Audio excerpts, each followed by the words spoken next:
Okay, we're gone live. Hello, internets. Bonjour. Hello, Internet. Nice. So, I'll just recap what we were talking about before we went live for the internets. We are going to be doing the crash course, and Satch and Rickles have already watched the video, and they basically said it's too fast, which I knew it was too fast. That's a thing. Yeah. So we're gonna spend between 2 and 4 streams. We're gonna spend between 2. And yeah, between 2 and 4 streams to really get the hang of this. The real trick to programming is practice. Like many other things in life, practice makes perfect. But here's where I want to get to. So like when we're programming together, there are some times that are concepts that are very advanced and I'm taking care of for you. And there are times when I'm going to ask you to write some code. So where I want to get to is I can explain advanced level topics and guide you.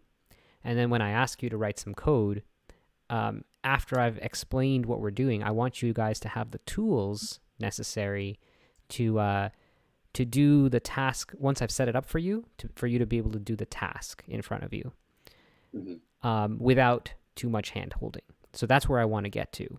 And I think that this is going to be both interesting for our viewers as well as for you guys. All right. So yeah, let's go.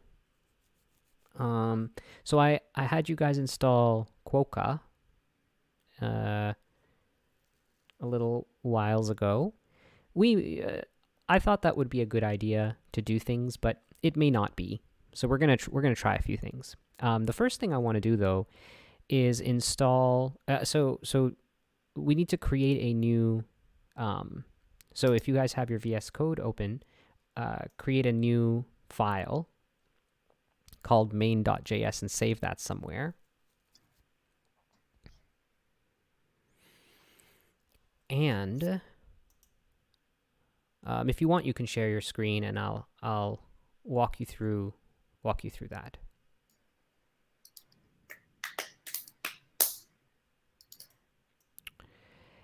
And the other thing to do is I've been thinking about like exercises that we can do together that don't require too much math. Like when I'm looking at beginner level programming problems that I can have you all do, they tend to be very math oriented.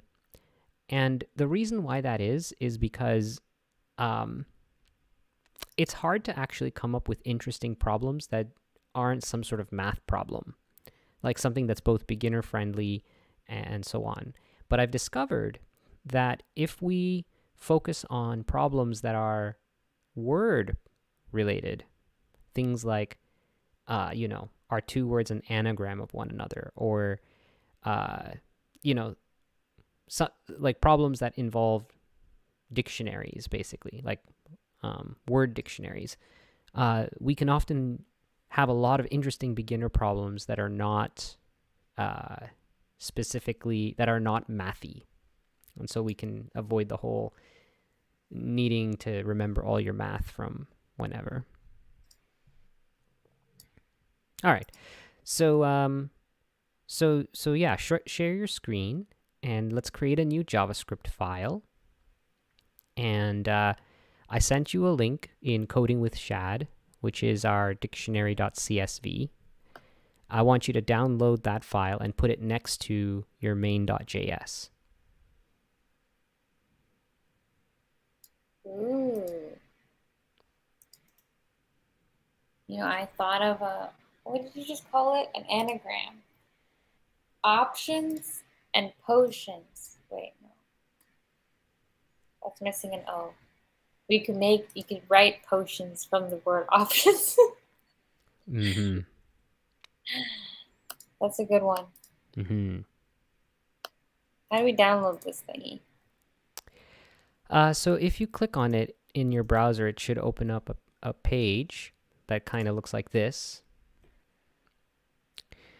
And you can just go to File, Save Page As, and then you'll get an option to save it as a dictionary.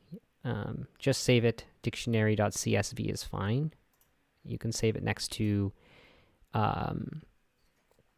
you can save it next to your main.js. Let me know how that's going. Okay, so save it as the default CSV. Yes. Okay. How do you even make a new? You're going to want to create a new window, right? Because you're opening Poker right now.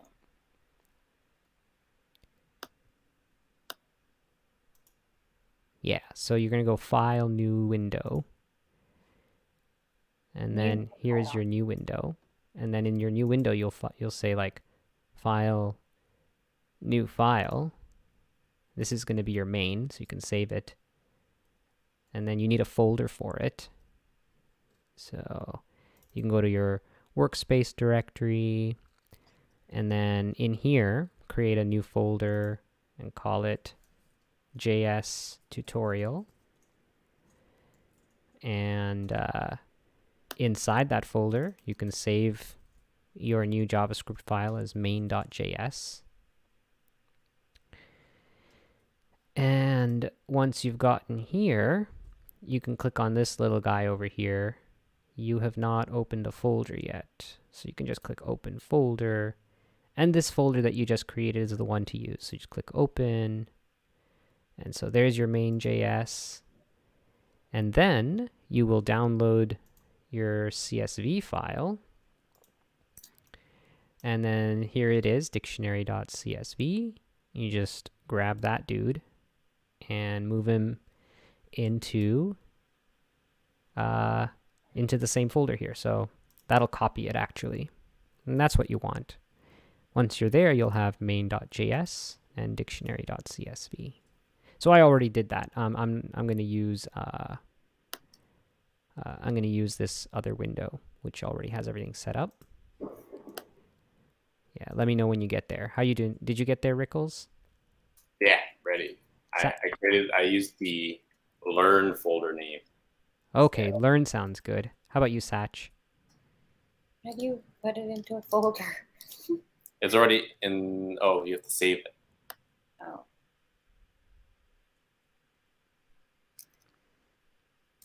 Is it in the folder?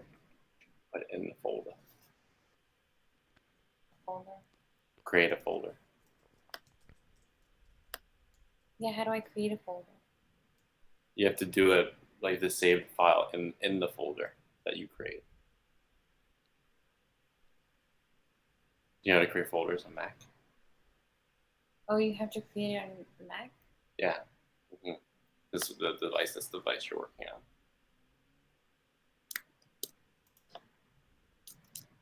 This? I made mine learn. Ben made his JS tutorial. Mm-hmm. Yeah, I can do yours as well.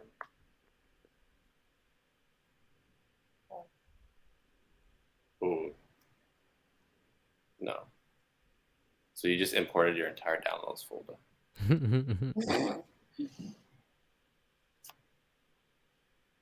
So the folder is meant to just house only your JavaScript file.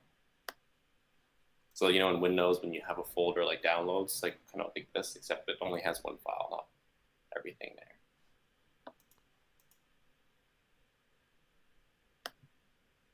So you can delete that.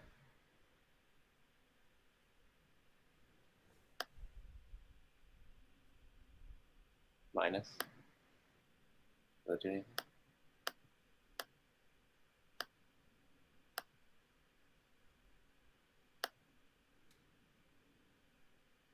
That's okay. I mean, what you can do is you can just import your new folder that you just created.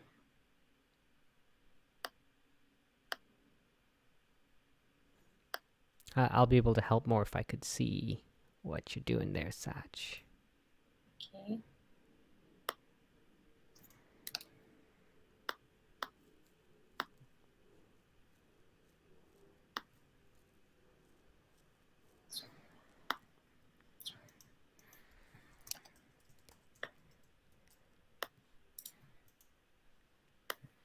All right. So while that's going, let's see here. I'm just going to paste some starter code for us. Nice. Starter code. Okay. So you're just going to want to put this starter code at the inside your file.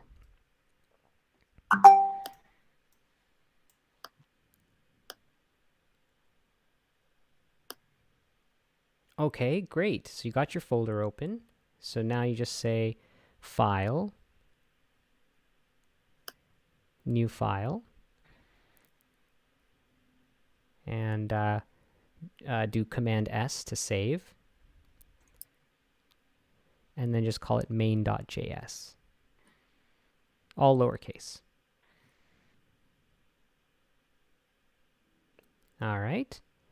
And then if you open up a Finder that has your downloads where you downloaded the dictionary.csv, yeah, just grab that guy and then drag him into the Learn folder. Yep. There you go. Now on main.js, you can copy paste the code I just sent you.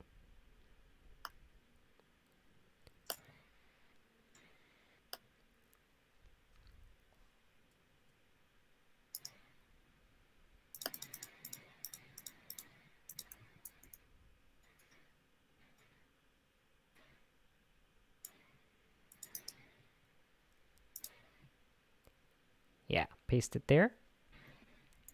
Beautiful. Okay, that's it. Save. All right, we're ready to start.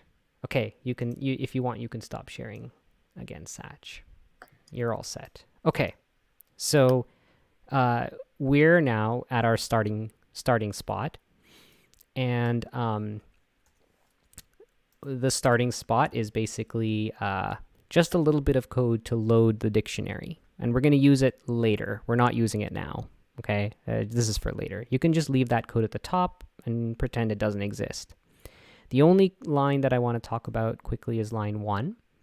So line 1 tells us that that this file needs to be run by a thing called node, which is the thing that we've been using to run a few things since we started programming together. In particular, the JavaScript we're writing today does not run in the browser. It runs in Node. Okay, so let's try and write some very simple code that we can try out right now. Okay, so the most useful and important thing to be able to do when programming is to print stuff out to the console or the terminal. Okay, this is the most basic fundamental thing for debugging. Okay, and it was the first thing I'm pretty sure that Jeff talked about in his crash course. So to do it, you say console.log, and then you pass in a string. So a string is usually put in single or double quotes or backticks in JavaScript. Those are the three options you have. So let's do console.log hello world. And then just save the file.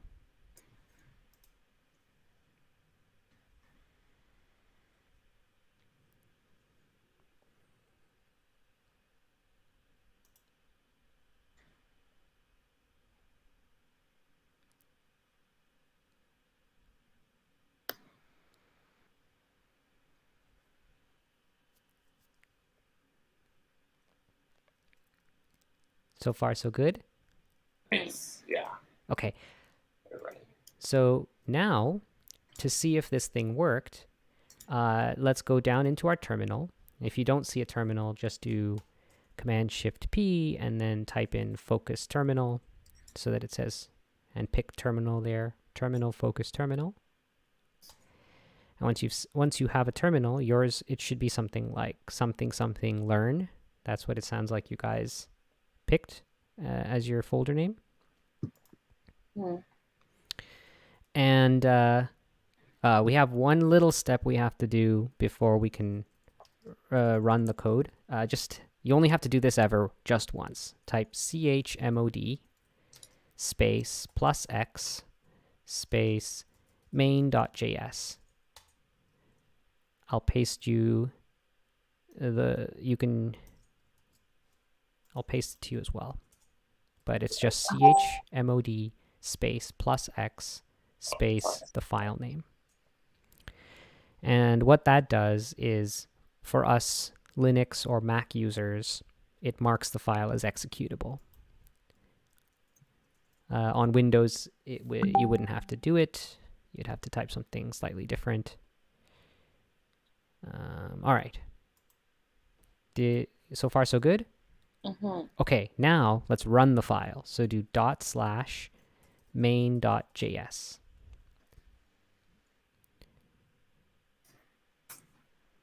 And then hit enter.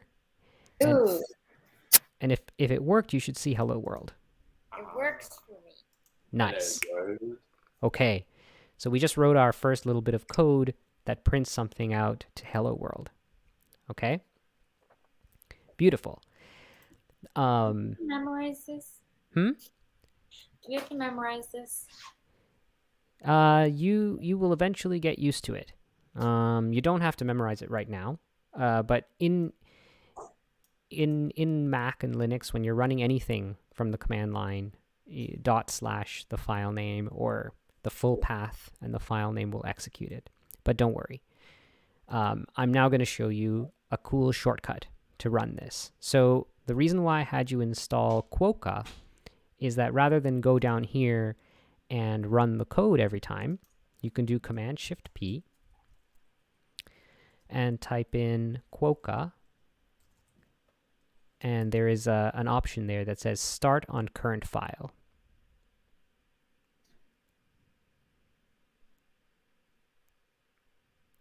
You see that? Yes.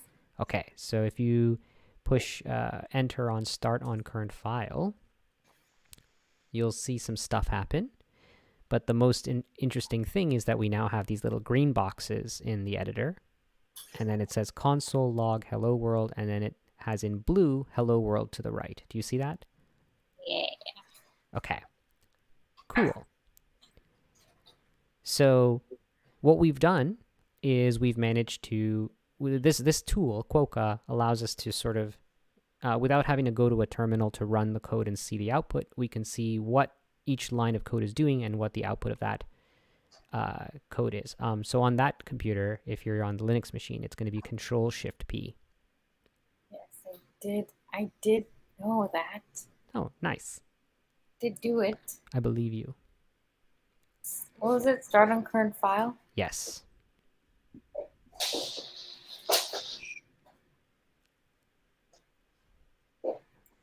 Okay. So far, so good? It's been done. All right. Where did Rickles go? Is he coming back?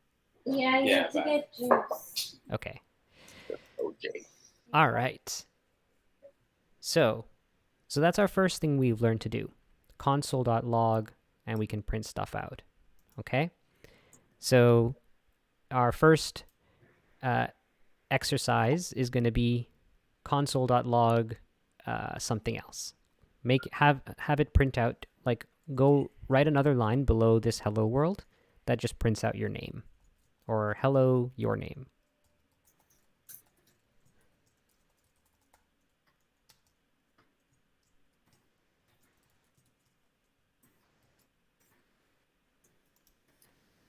Ta-da!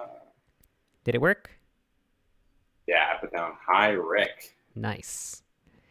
And you should see, if you did it right, you should have 4 little green boxes now in your code that say hello world and hello Shad, or hello whoever you're saying hi to. Yeah? Mm-hmm. Did you get there, Satch? What did you say? Yes. Four green boxes, which you got, and then your two strings there. Mm-hmm. Got it. Okay. So this is how you print stuff out to the screen. And you can print out a lot of different kinds of things. Right now we're just printing out some texts, but you can also print out variable names. You can also print out the value of variables. You can print out the contents of a list. You can print out dictionaries and objects. And we'll be able to do that too. So let's give that a try. Console.log. And then I have this thing up here called words. So let's do console.log words.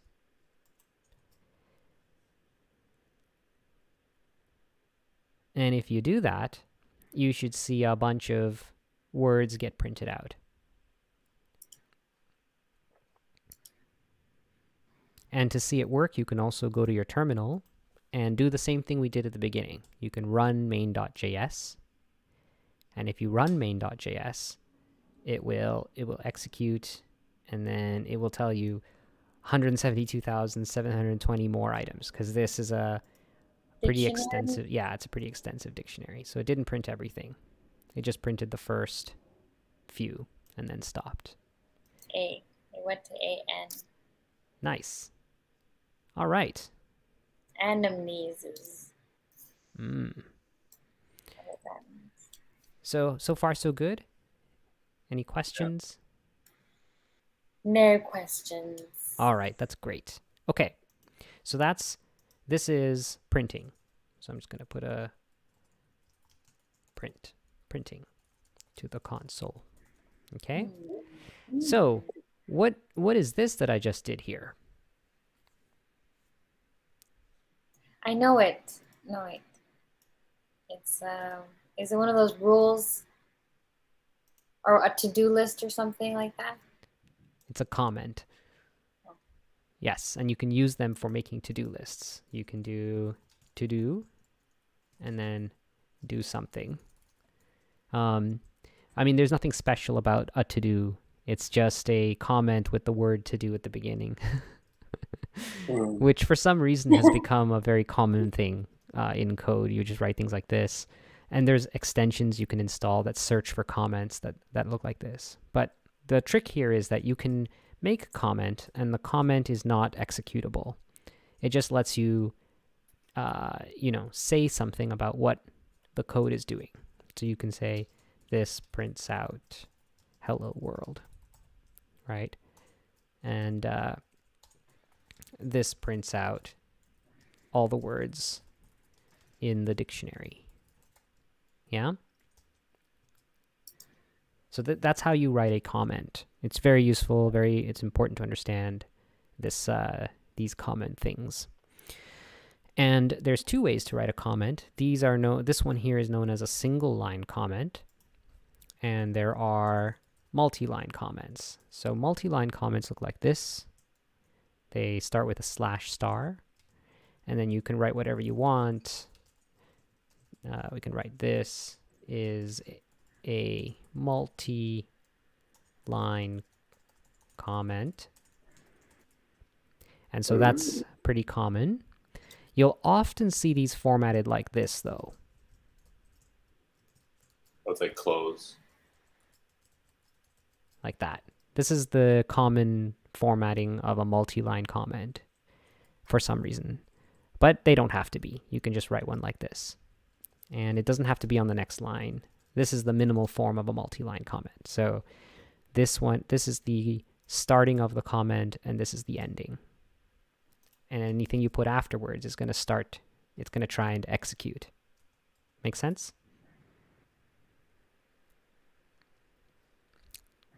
Oh, cool. I'm Yeah. guessing it's just for format reasons why they like that indenting and stuff. Yeah, it's just a common formatting way. And I think that I don't think it matters. It's really up to you how you put your comments, but you'll just see it very frequently formatted like that.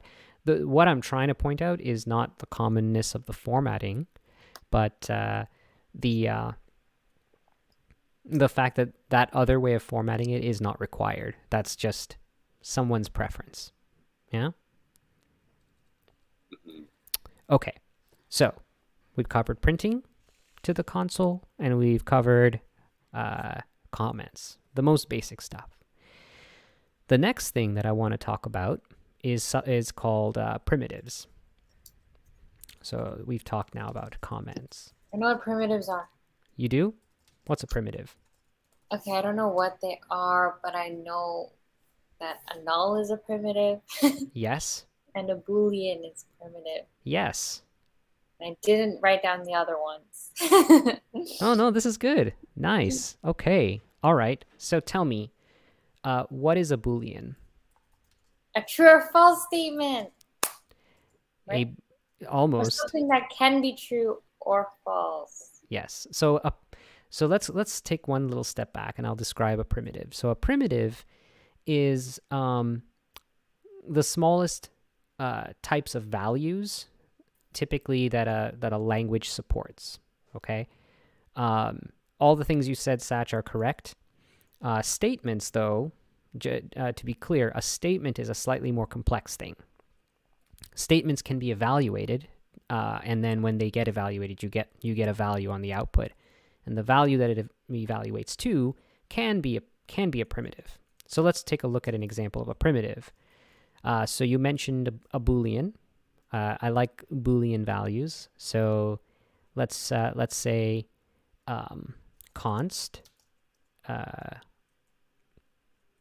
a true value equals true. Okay? So here is a primitive.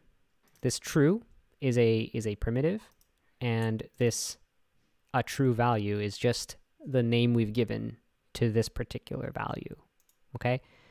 Now, a Boolean primitive can be either true or false. Those are the two options. So let's move this down. So you can have a true value, or you can have a false value, right? And you can print these values out. You can say console.log a true value. And if you do that, you see that the value comes out true. You can also console.log a false value. And then you'll see that the output is false. By the way, while we're doing this, because we're going to want to run things at the command line sometimes, let's go back to line 17, for me anyway, where we do console.log words and just comment it out. So commenting some code out means that the code no longer runs. So you can do / in front of it. Or a cool little trick in VS Code is you do command / and it will comment the line out for you. Ooh. Oh, so you just did that and it became a comment? Yeah, so comments, of course, are not executed by the JavaScript interpreter, and so you can just turn things into comments when you don't want them to run. And if you go back to our terminal now and run main.js, you should see a few things. You should see hello world, you should see hello Shad, or hi Rick, you should see true, and you should see false.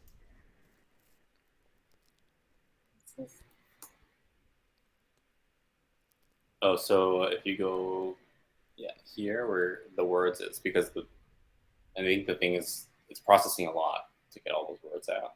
So we want to minimize the amount of things that we're doing. So to do it automatically on that line, you would do command, hold command, and then hit /. And it should comment this guy out. Yeah. Okay, cool. Yeah, save it up and then run it. So when you do // you're always pushing command /? Yeah. Oh. And, well, I mean, that's a nice little shortcut, but the real benefit of command / is you can do multiple lines at once. So if I want to comment out these 4 lines of code, I can just select all 4, then do command /, and all 4 lines get commented out. I can also do command / again, and it uncomments it.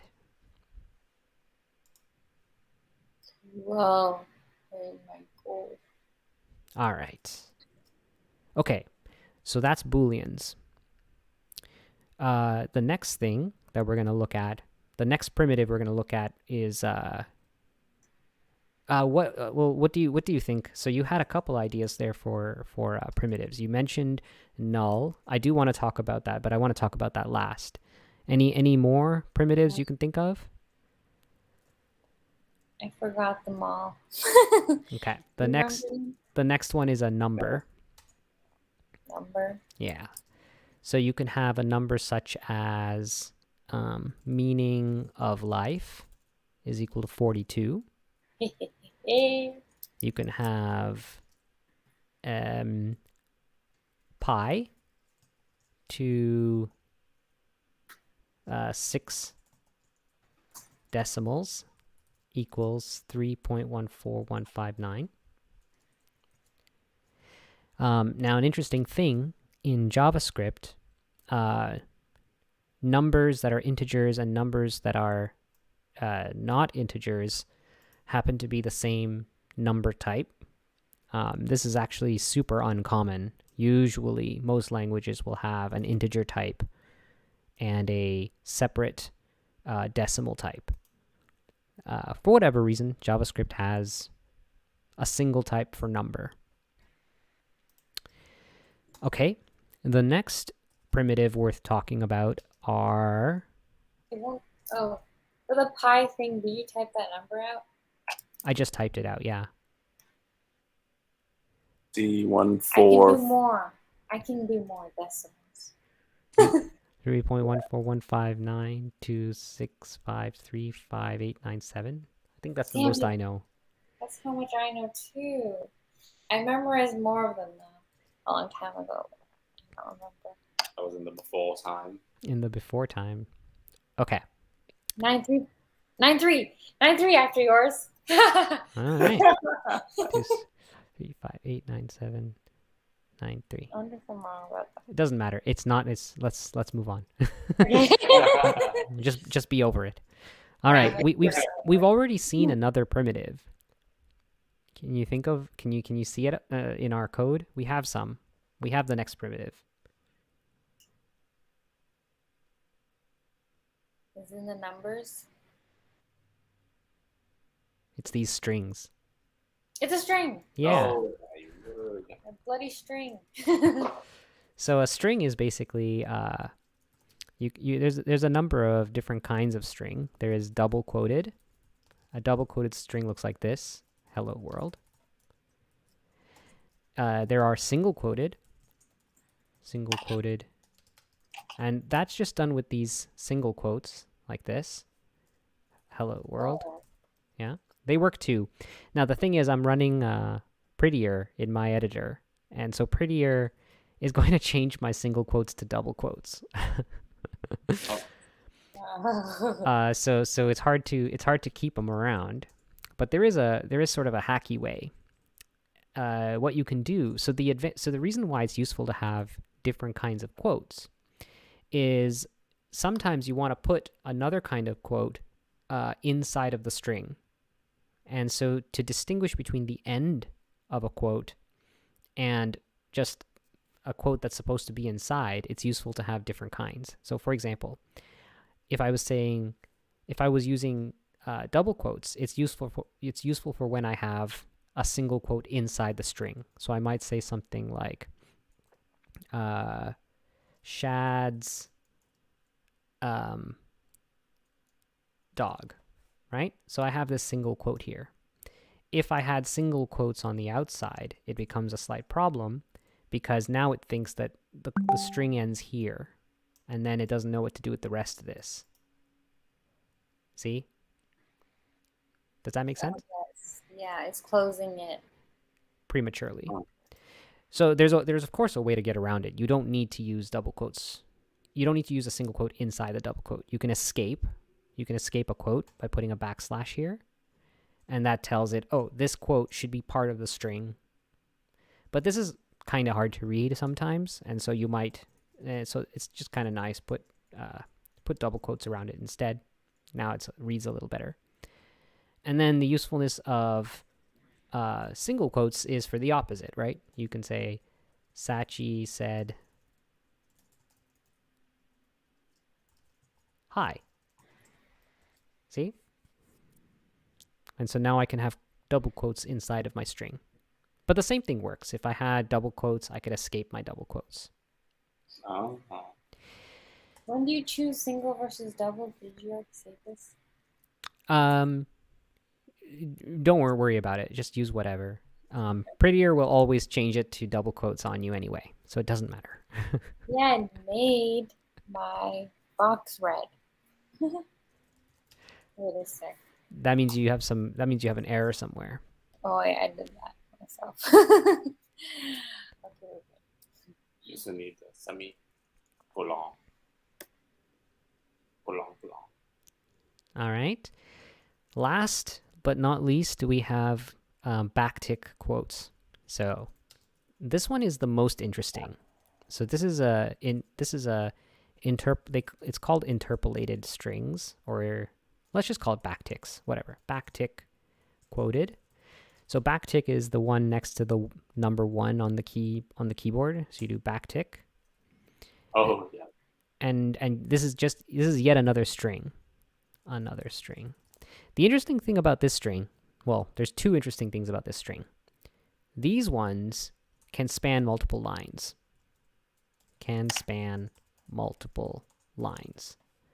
Whereas I don't think these single quotes can. Yeah, they can't. It doesn't like it, right?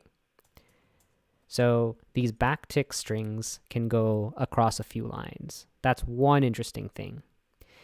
But the other interesting thing is that we can interpolate stuff into these strings.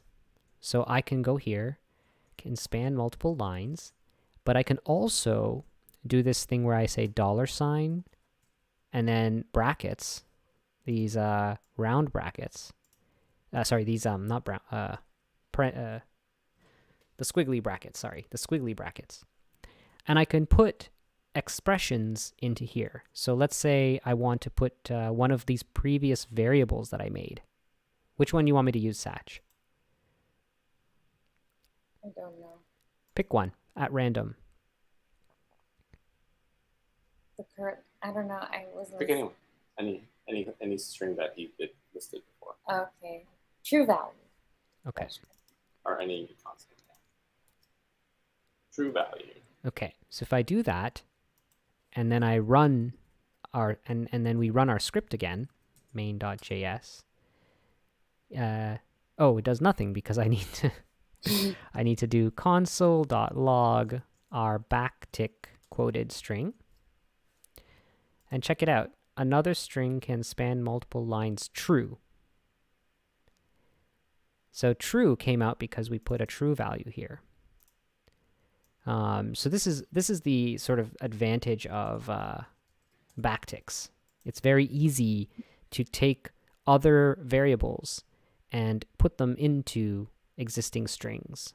So we can say, for example, if I wanted to say, what is the meaning of life? I could say, meaning of life is, and then I can use the value meaning of life here.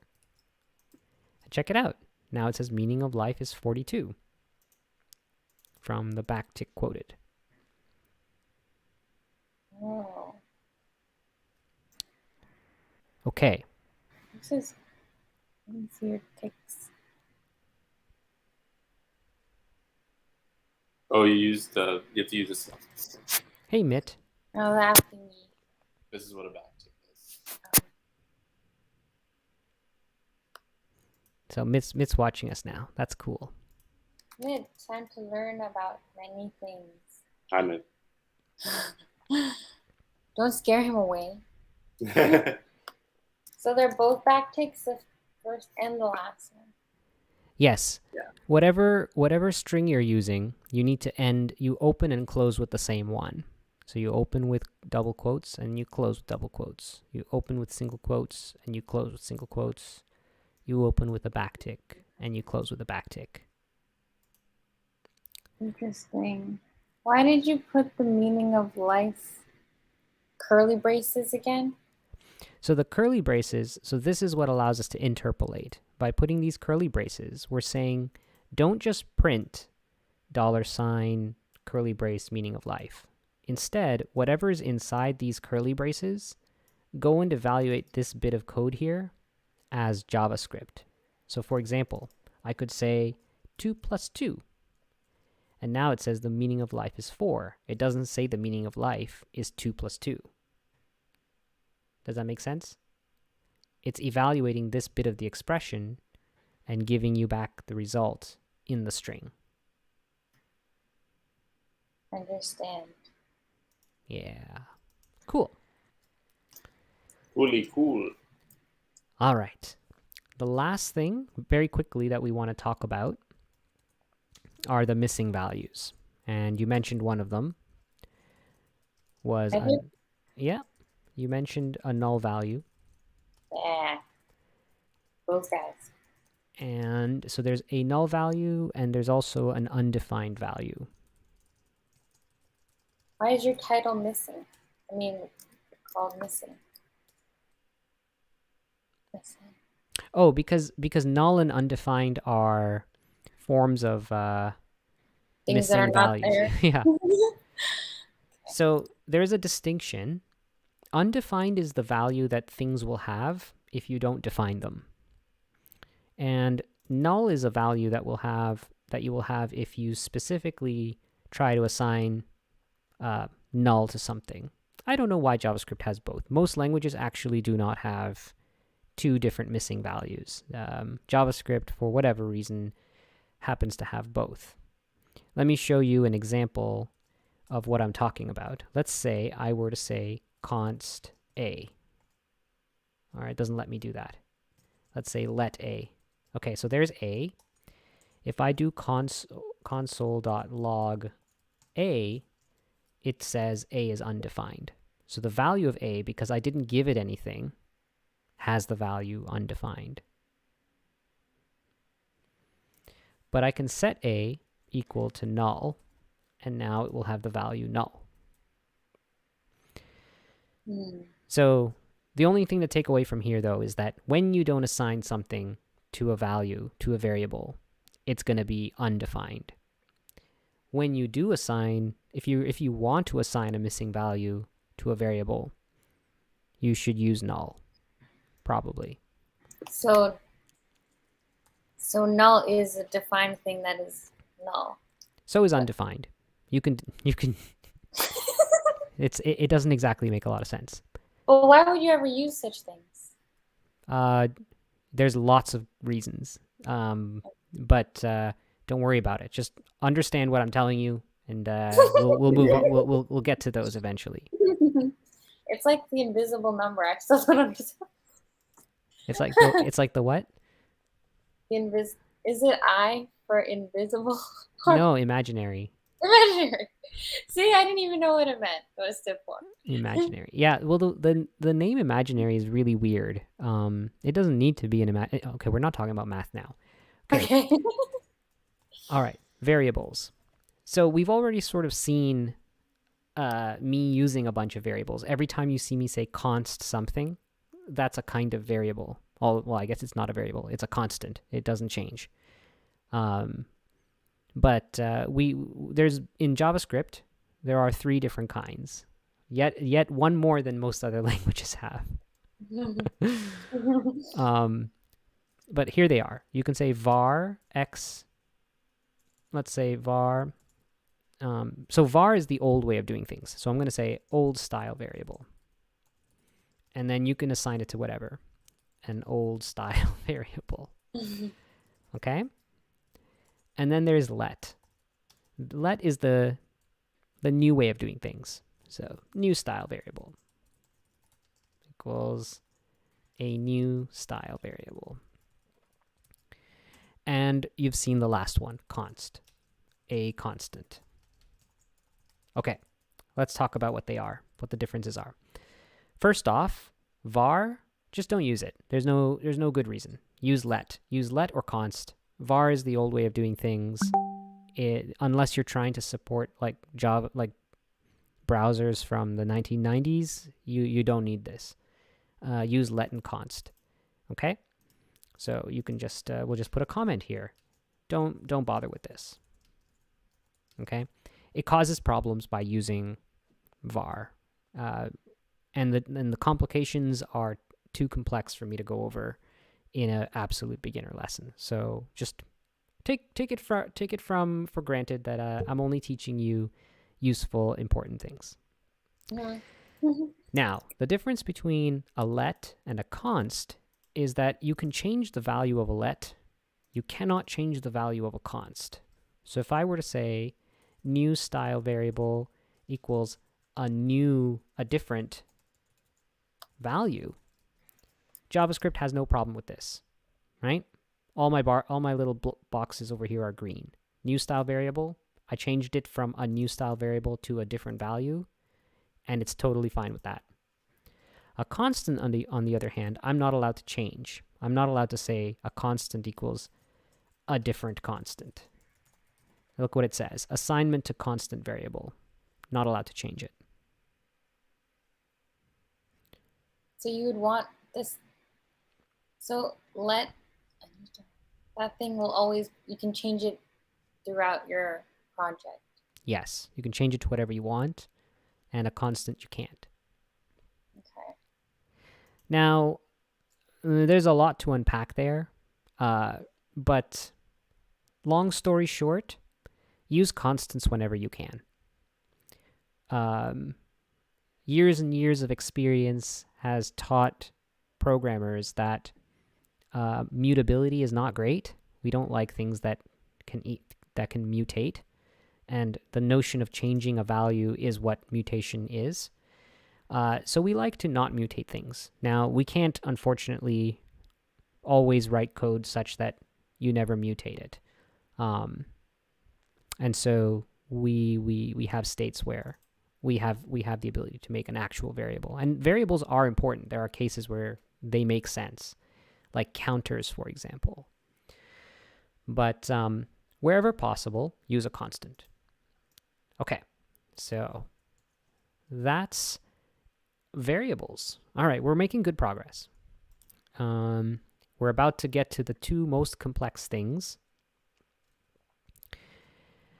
Yeah, here we go. I'm going to briefly go over these things, arrays and objects, because I need to go over operators, and I need to be able to give you guys some homework. The homework is going to be very interesting. But let's go. So, arrays. So we've already seen an array. Any idea when we saw one? Today. Words. It's correct. Dude. Words is an array. Cool. An array is basically something that lets you keep track of a list of things, multiple things. So let me show you. Const fruits equals apple and banana. So let's go down here and just say console.log fruits. So now we have our fruits and we have apple and banana. All right. So with an array, you can access various elements. So you can say console.log the fruits at 0. And what this does is it gets the it gets the 0th element. In programming languages like JavaScript and many other programming languages, the first element is indexed by 0. Okay? How would you think you would get banana in this case? 1. That is correct. That gets banana. Cool. Now, you can do more things. We can say fruits dot, and then there's a bunch of methods on the fruits array that allow us to make a change. One of them is this one called push. So I can say fruits.push, and I can pass it another string like orange. And look what has happened. Now, on our console.log fruits, we now have apple, banana, and orange. Added the orange. Yeah. Now, something I want to quickly point out to you.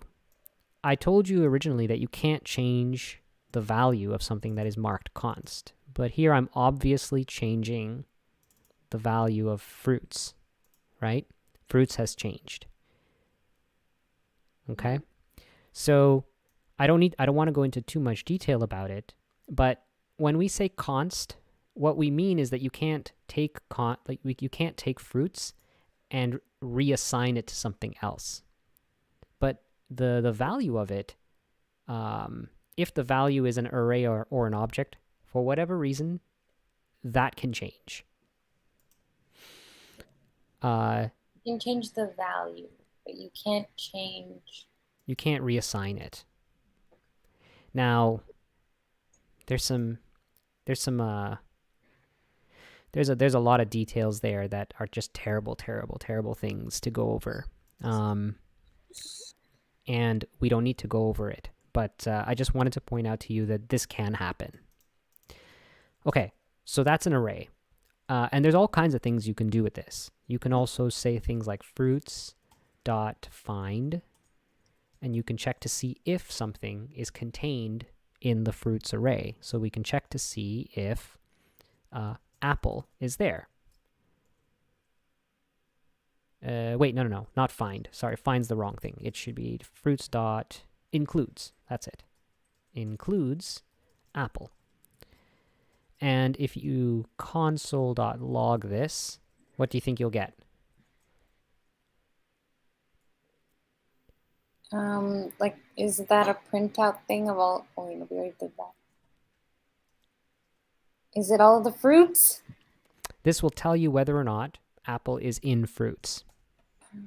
So it'll come back. This is an expression that evaluates to a Boolean. So this checks to see if apple is in fruits. And if you were to try and search for something else, like a grape, it will say false. A grape is not in our fruits list. All right? Okay. That is arrays. Cool. All right. Next up, objects. Objects are an interesting thing. They are very, very similar to maps in other languages or dictionaries. But think of them as like a phone book. So here is our phone book. And the way that we did an array is with square brackets. Okay? The way that we do an object is with curly braces. Okay? And here's how you do it. So in a phone book, in an object, you're going to have keys and you're going to have values. So the key is typically going to be like a string, and you write it. In JavaScript, you don't have to actually put it in quotes, but you just say shad, colon, and now you can give shad a value. So the value could be his phone number, 555-1234, right? Mm-hmm. And then you separate elements in the object with this comma, the same way that we separated elements in the list with a comma. And we can have Satch. Satch has a phone number too, 555-2345. Right? Now, let's say that we want to print this. We can say console.log the phone book. Okay? And that'll print out Shad and Satch. So far, so good? Mm-hmm. We can also add things to the phone book after we've created it. So we can say phone book. More phone numbers. Exactly.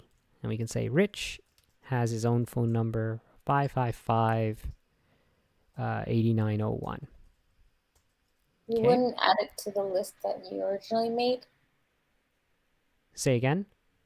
You wouldn't add it to the list like under my name? Just add Richard's phone number? Oh, yeah, you can. I'm showing you multiple ways to, in the same way that I did fruits.push to add orange to the fruits list, I'm showing you how you can manipulate the phone book to because we use this a lot. You often start with an empty thing, and then you add things to it. It's not always the case that up front you know everything that needs to go into the phone book. It's like as you're running the app, you need to make changes. And so this is the way that you take an existing phone book and you alter it, right? This is how you add one. And so we saw rich get added. And then there's a way to remove something.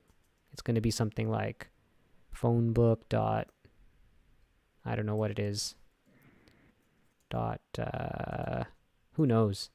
You can look it up. Not important. I'm just showing you can modify it. But yeah, if you wanted to learn, let's say we want to remove something from an object, what you do is you go to Google and you say JavaScript remove element, remove key from object, and there's a delete operator. Let's take a look. You go here, you can see, okay, this is how you do it, delete. So if I wanted to delete shad, I would just come down here and say delete phonebook.shad. And now shad is removed from the phone book.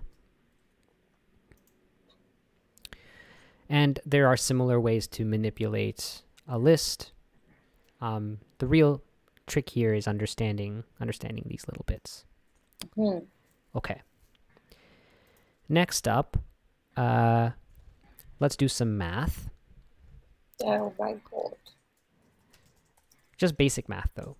So you can do addition, 3 plus 4, and then you can see the result, right? You can do subtraction, 3 minus 4. You can get negative numbers. You can do multiplication, 3 times 4.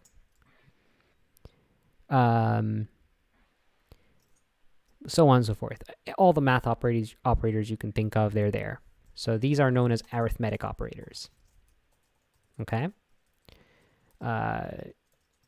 All of them are covered somewhere. So here's division, here's modulo. Don, you said arithmetic. Arithmetic. Arithmetic, yeah. Whoa, was that a joke? Is it funny? If it's funny, then yes, that's a joke. Cool. So the arithmetic, these are, so arithmetic is for arithmetic.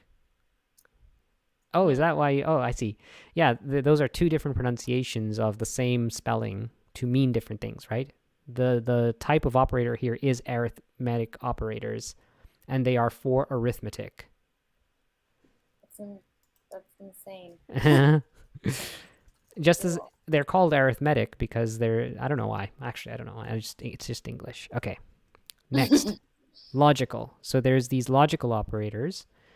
The logical operators basically allow you to combine things in a logical way. So, for example, back in the day, we had a true value and a false value, right? So you can say true and false. And let's console.log that. So evaluating true and false is going to be false, meaning to say the and operator makes sure that that the two sides are both true in order for the output to be true, right? So if this is false, the output's going to be false. If this is true, the output's going to be true, right? Yeah. We don't typically write things this way though. It will be more like this. Const x is equal to true, const y is equal to false, right? And then you'll have something like if x and y. So if both x and y are true, then do something. In our case, we're going to say x and y, true and false. This comes out false, right? So this is the first one, console.log, and now we have the logical OR. Logical OR looks like this. So the first one is 2 ampersands. The second one is 2 vertical bars, right? And so you'll see a true. So if either x or y is true, you see true. Does that make sense? X or y. Oh, yeah. Okay. Wait. Because with the x and y, one of them is false, so it's false. Yes.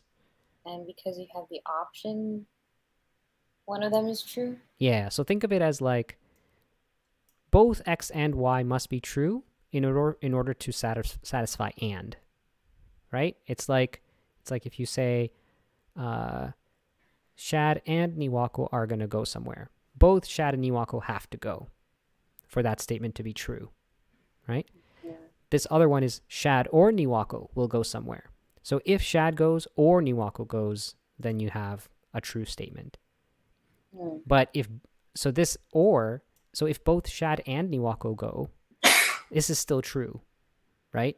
Because Shad or Niwako includes the situation of both Shad and Niwako going somewhere.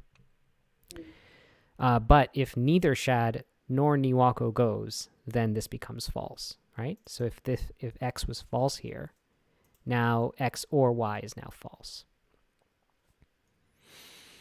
Cool. One more thing, console.log, and this is the last one, the last logical operator is the not symbol. And what not does is it inverts the logical operator. So this not x takes whatever x was and flips it. This is the same as saying Shad goes somewhere. Not x means Shad doesn't go somewhere. So it inverts. It makes it the opposite. Right. It's like a negative. Yes. And there's a lot, and almost all of programming is going to involve something like this. This is the fundamentals. All right. Next. The last thing I wanted to do, oh boy, we're already at time, and I have two more things to go over. I think it's safe for us to just continue. I want to cover conditionals and loops, and then we'll do functions and classes next time. But if we don't do conditionals and loops, I can't give you any interesting homework. Oh, sweet. Well, we don't mind continuing, but it's up to you. You're saying you want to continue so that you can give us the homework. Yes. Okay. So, so the next thing that we want to be able to do is check to see if things are equal to one another. Okay. So you can say x equals y. And then let's put that in a console.log. Right? So if x and y are equal, then this will come out as true. Now, Rickles once asked me what's the difference between 2 equals and 3 equals. I can finally answer. The difference is 2 equals is just if the operands are equal. So for example, you can do this. Is 3 equal to 3? This will come back true. But you can also do this. You can say, is 3 equal to the string 3? And this will also be true. And it's, I think you might say, yes, that's reasonable. But another reasonable person might say, no, that's not reasonable. Because this is a string and this is a number. Those are different types. They should not be equal. And so that's why there's a third equal here. And for the record, in every other language, they don't bother having 3 equals. Every other language uses 2 equals to mean the same thing as JavaScript's 3 equals. In another language like Python, trying to say, is the number 3 equal to the string 3, will come back and say, no, those are different things. Like, strings don't behave the same way as numbers do. Let me show you what I mean.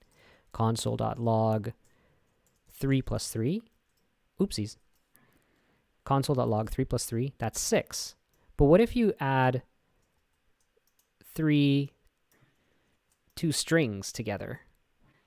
Now these things are not numbers. And so when you add 3 plus 3 as strings, the operator there means take the string 3 and add another 3 onto it. So it becomes 33. Does that make sense? So these are fundamentally different types of objects. They behave in different ways. Numbers are addable, subtractable, dividable. So if I say is the number 3 equal to the string 3, my reasonable response to that would be no, they're not equal. You need to first take your string 3 and turn it into a number 3 first before you make that comparison. Every other language works that way. In JavaScript, due to legacy reasons, early decisions made in the early days of this language, this was okay. And yeah, so that's the story there. So this is the conditional form of equals. There's also the conditional form of not equals. Is 3 not equal to 3? This has the same pattern. You can have not equals equals, or you can have not equals. What I want to tell you guys is, for all the things we're going to do, let's just always use 3 equals, because that way we don't confuse ourselves about what 2 equals means and worrying about types being different and all this stuff. We'll just do strict equality or strict not equality. Yeah? Okay. So that's the discussion there. And the other thing then there's also these, you can say, is 3 less than 4? So that's the last conditional worth looking at. Like, is the value of 3 less than the value of 4? Yes. And then there's, of course, greater than. 3 is not greater than 4. That's false. Right? Yeah. All right. Okay. All right. Okay. All right. Okay, so now we're ready to do something interesting. You know what? We're going to do conditionals and then we're going to stop. We'll continue next week with loops, functions, and classes. And you'll have your first... I'll give you a bit of homework today, which is to just watch the videos again. Go over what we've talked about today. Like, maybe write the code yourself, really sort of ingest, unpack everything that we've done here. Ooh, I do have something very interesting that I could assign you for homework that won't involve having to do any, that only covers the things we've done so far. Okay, so conditionals. This is where we finally make some programming interesting. This is where you can actually do something when something is true. So the way this works is you'll typically have, if some kind of condition is true, then console.log it was true. Otherwise, else, console.log it was false. Okay? So let's do an example of that. Let's say, let's make a value, const 6, okay? Equals 6, right? So we have this variable 6. And up here we have, remember back in the day we did pi to 6 decimals. This is now incorrect. Let's rename this to pi because now it has many more decimals. You can put it back down to 6. It's fine. Just rename it to pi. So we can say if 6 is greater than pi, then we can say the universe makes sense. Right? Because 6 is supposed to be bigger than pi. Otherwise, the universe is broken. And what we're seeing here is it's printing out the universe makes sense. It's not printing out the universe is broken. because it's true. Right. Now, if we swap this around, all of a sudden the universe is broken, right? Or let's say the value of pi is different. Let's say the value of pi is now 6.28. Uh-oh, Oh, that's the universe crazy. is now broken. Make That sense? is so fun. It's like an 8-ball. No, it's not. Actually, it is, yeah. So there is a notion of generating a random number and then having a different message based on a thing. Let's do that. So what we need to do is generate a random number. So you search JavaScript random number, math.random. Okay, so this is how you do it. Here's a math.floor. Let's use this. Okay. Sorry, math.random. We can do all of this with just math.random.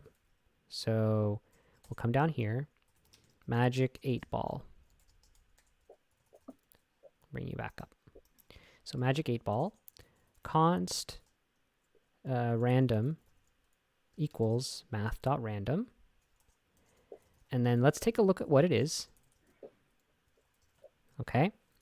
Every time we type some code, this number is going to get updated. So right now it's 0.19. And the number here can go between 0 and 1. So let's say that if it's below 0.5, we'll say it is so. Yeah? And if it is not, then Outlook looks, I don't know. Right? So let's go. So we say if the random number is less than 0.5, we say console.log Outlook is good. Else console.log, what do you want it to say instead? What's it saying? Outlook seems unlikely or something. It is unlikely. Okay. So there it is. Outlook is good. In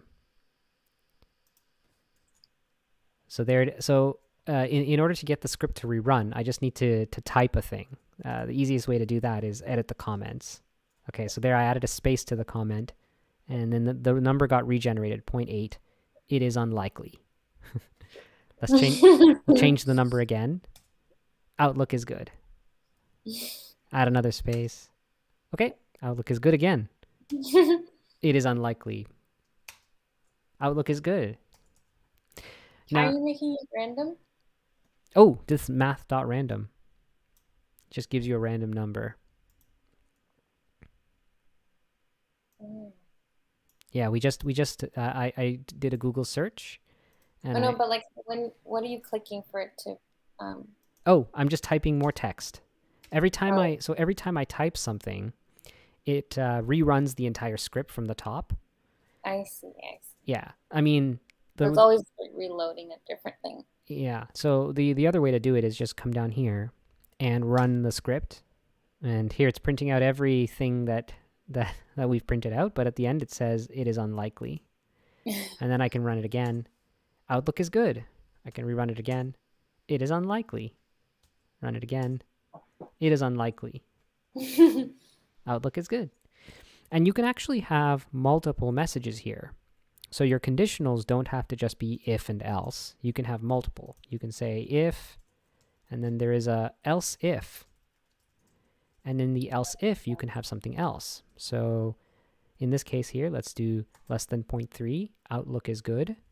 Less than 0.6. And we can say something else. What would you like it to say if it's 0.6? Try again next time. Or maybe it could go either way. Yeah? It is unlikely. And then this is a sad face. No. And then this is a happy face. And then this one here is a don't know face. All right. Let's try and run it now. It is unlikely. It is unlikely. Outlook is good. Oh, it is unlikely. It is unlikely. Outlook is good. Could go either way. It is unlikely. There, finally, we got one. Could go either way. Interesting. That number is less likely to show up. Mm-hmm. So far, anyways. Well, yeah, I'm sure if we run it a few more times, we'll start to... It should balance out. Mm-hmm. Yeah, it could go either way. Okay. So, there we go. Buresu. Thank you. Okay. That went well, I think. Yeah. Did you Learned like? a lot. Yeah. Right? I'm good. Yeah. Okay. Now it's time for some homework. So I have a number of really interesting programming problems, but we're gonna need loops to do most of these beginner problems. Until we have loops, we won't be able to do it. But yes, okay. So here is some homeworks for you. I want you to draw. So we've seen how to do console.log, yeah? So your homework is to use console.log to make a picture of a Christmas tree. Or I guess it's more appropriate to do a picture of a jack-o'-lantern. Oh, crap. That's probably harder because a Christmas tree would be equal on both sides. Okay, fine. You may do a Christmas tree. Oh my gosh, we could do Dwight Schrute's face. When Pam goes to art school, she does like digital art, and then she's like, "This is my summer project," and then it's just like one lines of Dwight's face. Anyways. Anywho, yeah. So we're gonna do a Christmas tree, and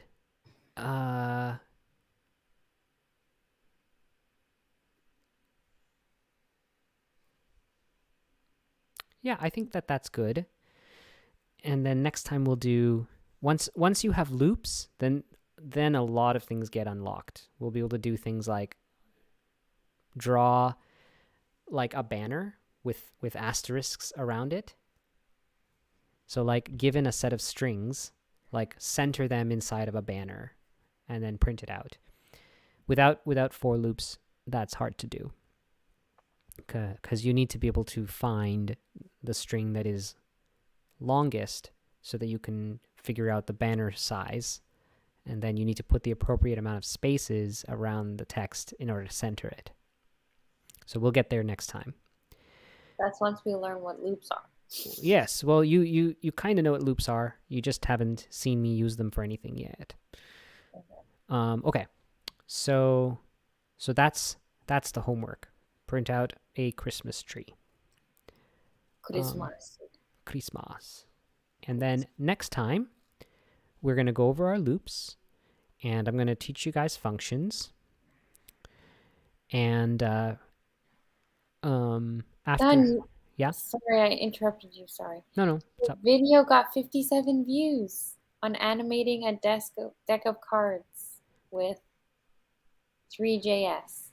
Uh-oh. We didn't even do that in that video. We never actually got there. We managed to delete lots of code before, and that was the end of the stream. Okay. Sorry, I interrupted what you were saying. Yeah, no problem. Okay.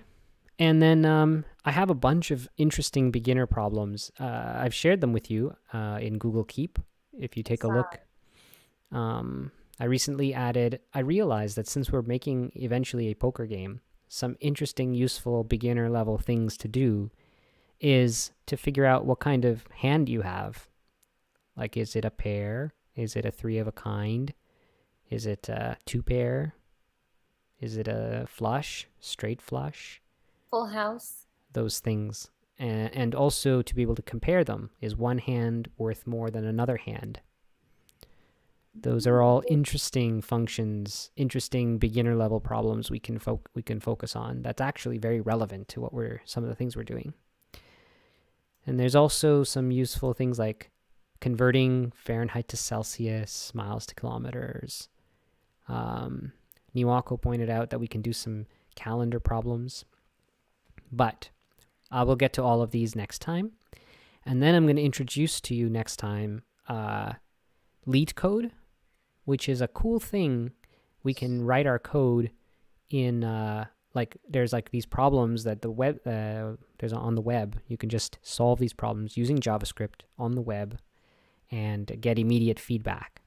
So I want to get you to the point where you have all the tools necessary to solve the beginner problems on leet code. So that's the goal. And then you'll have opportunities to practice homework even when I don't have any specific homework for the week.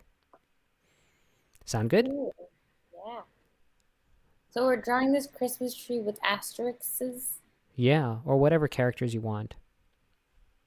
Cool. And I changed your background of your notes.